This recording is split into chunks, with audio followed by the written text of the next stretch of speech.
Okay, so we will be starting our new topic on vectors.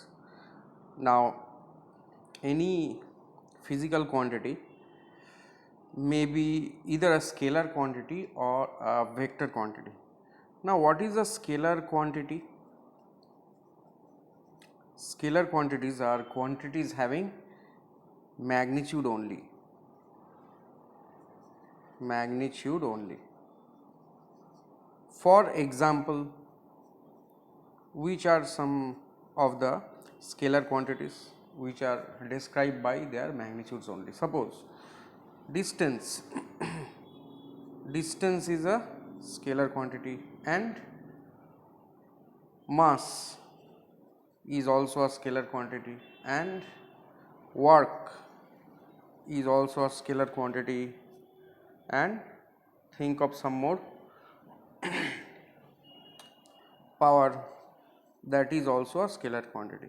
That is the, say if I say distance covered, so the direction does not matter, right, for this distance. Okay. Now, what are vector quantities? Vector quantities, vectors have both magnitude and direction. Okay. Now, having magnitude and direction, is it sufficient to make it a vector quantity? Not really. There should be one more condition that has to be satisfied if the quantity has to be a vector quantity, that is, and obeys the laws of vector addition.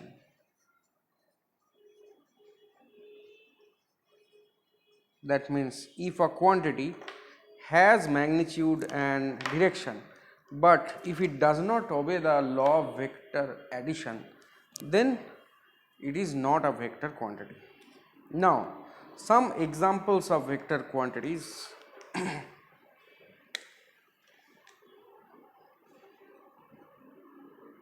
We will talk about the vector sum law little bit later.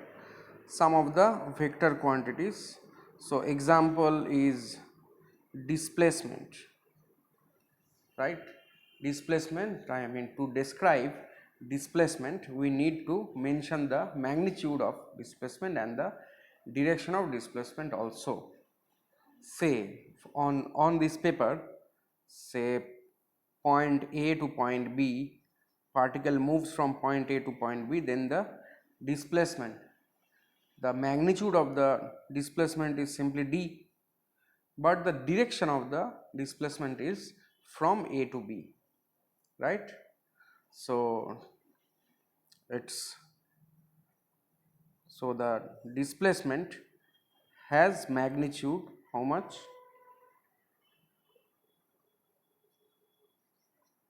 Magnitude is equal to d, d units, right? It should be in meter on centimeter, whatever, and direction from A to B. If the direction is from B to A, then it will be a different vector. Okay, displacement. Then some more quantities are velocity. While speed is a scalar quantity, but velocity is a vector quantity, and force is a vector quantity, right? Now, we will discuss in our next page how to add vector quantities.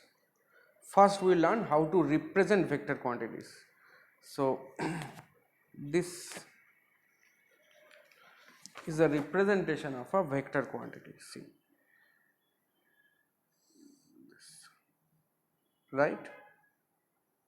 And suppose this is a displacement vector. So, we write it by, say, vector A,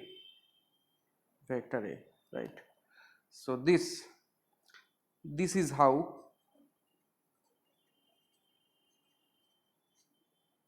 a vector is represented.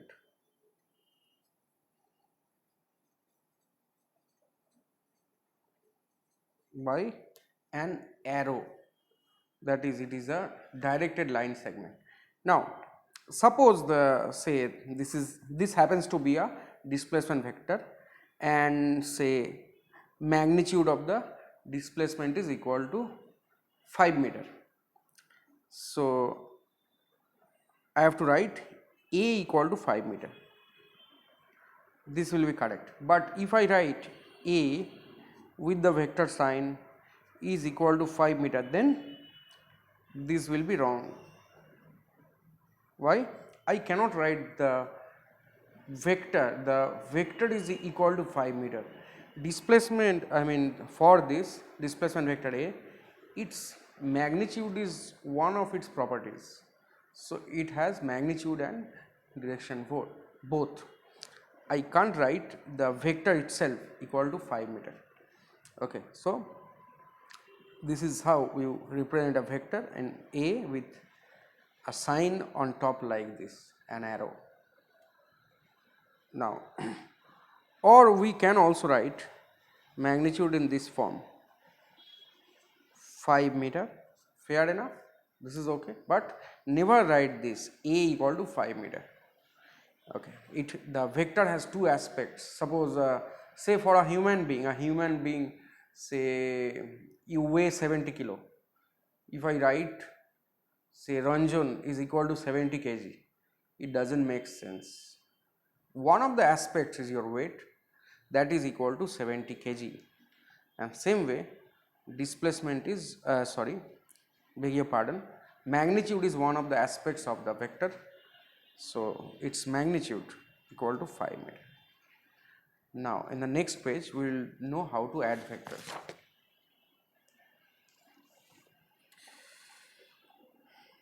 Adding, first we will learn how to add two vectors. So adding two vectors. Now suppose consider on this page itself an insect. So an insect, it's walking on this surface and it walks from this point to this point, and then from this point to this point, right? Now that means the insect has displacement in two parts. This is the first displacement A, and this is the second displacement B. Now if you say that what is the resultant displacement of the insect, so in total the insect has started from here and ended at this point. So this I denoted by vector R. So in words I can say that R is resultant of A and B, or I can say R is vector sum of A and B, right? Or in symbol I can say R equal to A plus B, but don't take it as a scalar addition symbol plus, this is actually vector addition. That means if this displacement happens to be 2 and this happens to be 2, in scalar addition this will be the sum of 2 and 2 will be 4, but here resultant displacement surely it will not be 4, as you can see. So it depends on the angle between two vectors. Now here the angle between the two vectors is this theta. Why it is not this? Now see, to know about the angle between the two vectors, see what is the direction of the vector A. See, if you note the direction of vector A, it's this, direction of vector B is this, you can mark it here itself. These are the two arrows showing the direction of vector A and vector B, and the angle theta is the angle between these two directions. So you can say theta is the angle, theta angle between A and B, right? Never write this as the angle between V and B. This is not the angle. This is the direction of A, this is the direction of B. Okay. Now you see, it will be easy to find out a formula to find out the magnitude of this vector R, the resultant of vectors A and B. Okay. So we will draw this diagram again.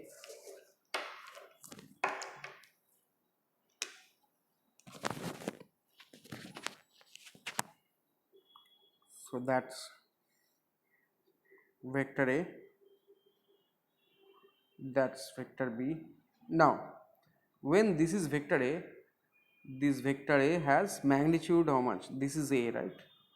Its magnitude is A. Magnitude means the length. It's A. Now this is, then this length is equal to B, right? And this angle between the two vectors is equal to theta. See, angle between two vectors is equal to theta, right? So this is the resultant R. Now again I can draw this diagram again.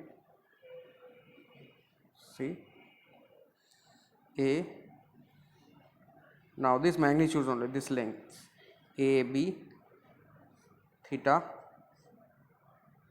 and this, its magnitude is R, right? Now to calculate the length of this R, you draw a perpendicular here. Now as you see, this has length A already, and this has length B cos theta, and this has length B sin theta. So obviously you can write the magnitude of R. So this R square equal to how much? A plus B cos theta square plus B sin theta square. So if you simplify this, R square you will get A square plus, see, it will be B square cos square theta and B square sin square theta, they will add to give you B square plus 2AB cos theta. So this is the formula to find the magnitude of the vector R, this one. And the angle which R makes with the vector A is given by alpha. That also you can calculate by this simple formula, that tan of alpha equal to this side by this side. So tan of alpha is B sin theta divided by A plus B cos theta. So this is how you add the two vectors. So this I have shown in case of the displacement vector, and this we can generalize for any vector, be it force or velocity or whatever it may be. Suppose you can add two force vectors like this. Now suppose for example, say a boat, right? This is, I mean, this is a top view actually. Now say two people are pulling the boat from two directions. Now here someone is applying a force F1, F1 is a vector. Now here also some force F2, and the angle between the two forces is theta. Now from your common sense, say na, the boat is being pulled from two sides by two person, by two ropes. Where will the boat go? By our common sense we know that the boat will move somehow, it's straight, the boat will move straight, na? right? Now, how to justify it by vector addition law? Now, how we have added the two vectors, see, that is we have added the displacement vectors like this, na, a plus b, right? This is a and this is b and this is the resultant vector r. Now, this law is known as the triangle law of vector addition. Triangle law of vector addition.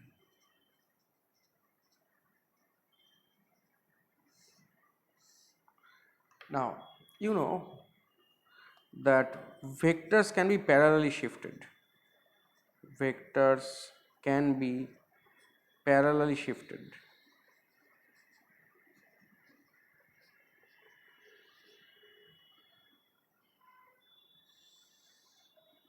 I mean, if you parallelly shift a vector, then neither does its magnitude change, neither does its direction change.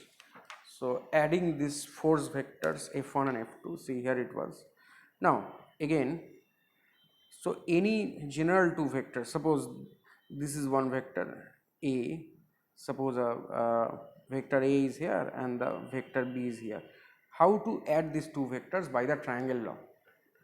Now, this end is known as the tail of the vector and this head is the head, and for this is the tail and this is the head.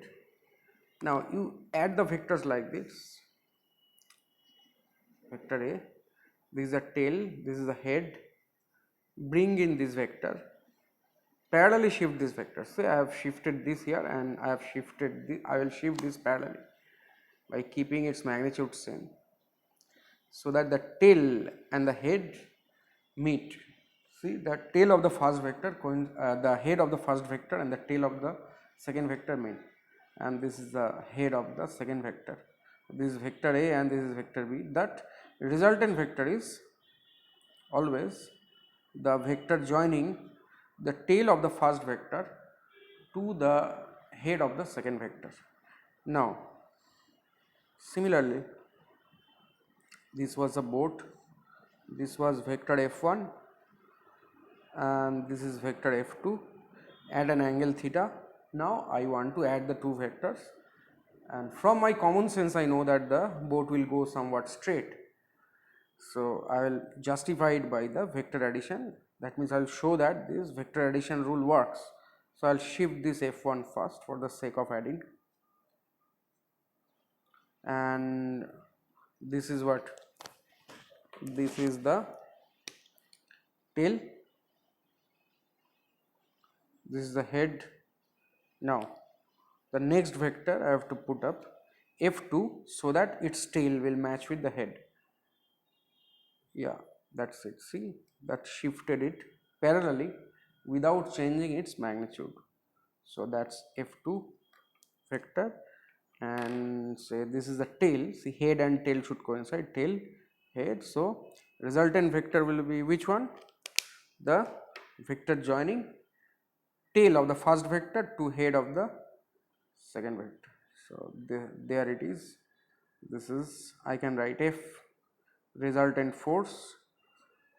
So, I will write it here, F equal to F1 plus F2. Now, in this diagram this is theta, right.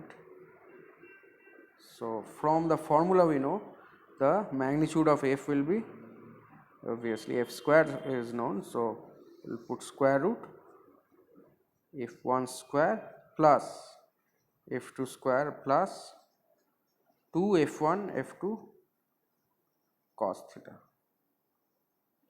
right. So, this is the triangle law of vector addition. Now, remember at the beginning of the lecture I defined vector as something which has magnitude, direction and also follows the triangle rule to add vectors. Now, I will take one more quantity, that is electric current. So, electric current,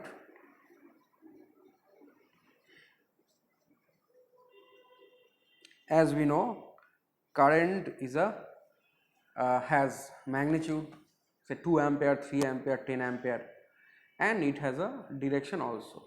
It flows in the direction of the wire, flows along the wire, I mean either way. So suppose there is a wire and it branches, or say these two wires come, right. So here the current, say I1 equal to 2 ampere, and this I2 is equal to 3 ampere, then resultant current sum is equal to 5 ampere. While calculating the resultant current, you know, how did you get this current? It is by the junction law, right? This is calculated by the junction law. That means the algebraic sum of the currents coming into a junction is equal to 0, or you can say current in equal to current out. Do we calculate this theta, the angle between current carrying wires? No, it is absolutely not needed, because we know that currents add like this, it is simple scalar addition. So electric current, despite having two properties of direction and magnitude, it failed to be a vector because it didn't have the third property. What is the third property? It should follow the rules of vector addition. So in our next lecture we will discuss parallelogram law and polygon law.